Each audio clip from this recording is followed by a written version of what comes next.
I think I'd want, first of all, to have a lot of sympathy with head teachers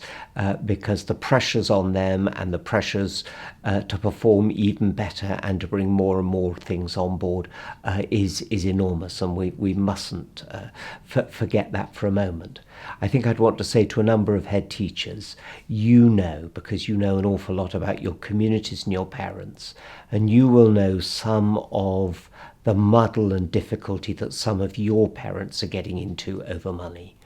And I think that, in your better moments when you're not feeling too pressured by government and everybody else, you would love to create a way in which the children you're teaching do not get into the same muddle as their parents. And therefore,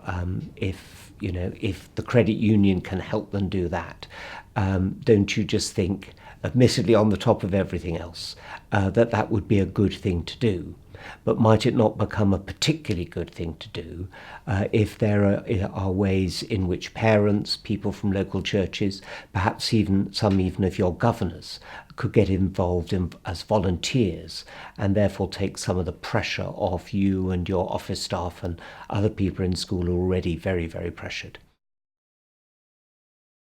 The danger, of course, as we know, is there are a growing number of people out there who are wanting and very, very happy to offer people credit.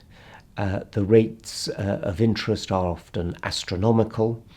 and with some of the unlicensed people, the tactics that they may sometimes employ to get their money back